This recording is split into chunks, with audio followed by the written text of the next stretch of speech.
ప్రజలు కేంద్రంగా కేసీఆర్ పాలన సాగితే భూములు కేంద్రంగా రేవంత్ పాలన సాగుతుందని మాజీ మంత్రి హరీష్ రావు విమర్శించారు.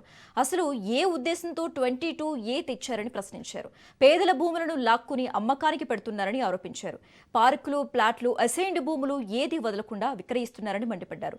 22A బాధితులకు న్యాయం జరిగే వరకు బీఆర్ఎస్ అండగా ఉంటుందని హామీ ఇచ్చారు హరీష్ రావు. వెనకడోసారి దీపావళి అప్పుడు మాట్లాడిండు, ఈ దీపావళికి ప్రతిపక్షాల మీద బాంబులు వేస్తాము అన్నాడు. అయ్యేం బాంబులు వల్లే అన్ని తుస్సు బాంబులు అయినాయి. కానీ ఇప్పుడు బాంబు వేసిండు, 22A బాంబు వేసిండు. ప్రజల మీద వేసిండు, ప్రతిపక్షాల మీద వేయలే గాని ప్రజల మీద మాత్రం 22A బాంబులు వేసిండు. నేను ఇది ప్రశ్నిస్తే నన్ను వ్యక్తిగతంగా విమర్శించే ప్రయత్నం చేస్తున్నారు. వ్యక్తిగతంగా రేవంత్ రెడ్డి టార్గెట్ చేసే ప్రయత్నం చేస్తున్నాడు. దానికి భయపడతామా? అప్పుడప్పుడు వీళ్ళిద్దరు చెప్పుకుంటారు, పొంగులేటును రేవంత్ రెడ్డి. మాకేం తెలియదు, రియల్ ఎస్టేటే తెలుసు. మీరు రియల్ ఎస్టేట్ బిజినెస్ తెలుసు కనుకనే ఇవాళ 22Aలో పెట్టి ప్రజల ఆస్తులు కబ్జా పెట్టే ప్రయత్నం చేస్తున్నారు. నీకు రియల్ ఎస్టేట్ తెలుసు కావచ్చు మీ ఇద్దరికి, కానీ బీఆర్ఎస్ నాయకులకు ఉద్యమాలు తెలుసు, పోరాటాలు తెలుసు.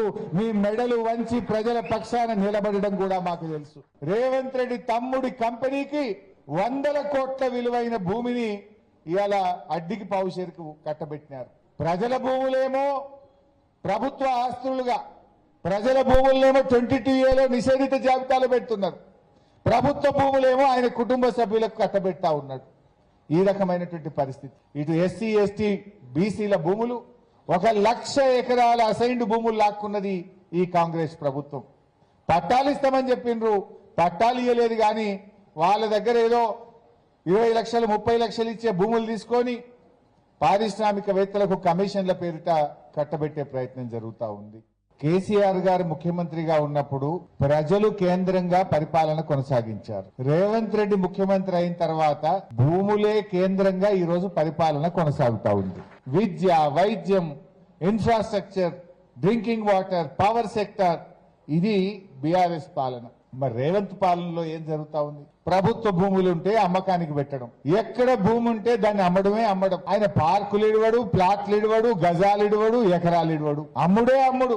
ఈ 2.5 సంవత్సరాల్లో 30,000 కోట్ల రూపాయల విలువైన భూములు అమ్మేసినట్టు రేవంత్ రెడ్డి. బీఆర్ఎస్ హయాంలో హౌసింగ్ బోర్డులో ఒక్క గజమని అమ్మినమా కేపీహెచ్బీలా? కానీ ఈ రోజు అమ్మడం తప్ప ఇంకేం మిగలలేదు. రేవంత్ రెడ్డి గారు ఏమంటున్నారు? కబ్జాదారులే ధర్నాలు చేస్తుండట, కబ్జాదారులే ఈ 22Aని వ్యతిరేకిస్తున్నారు అంటున్నారు. ఇలా ఈ ప్రజలు కాదు కబ్జాదారులు, ప్రభుత్వమే కబ్జాదారుడిగా మారింది.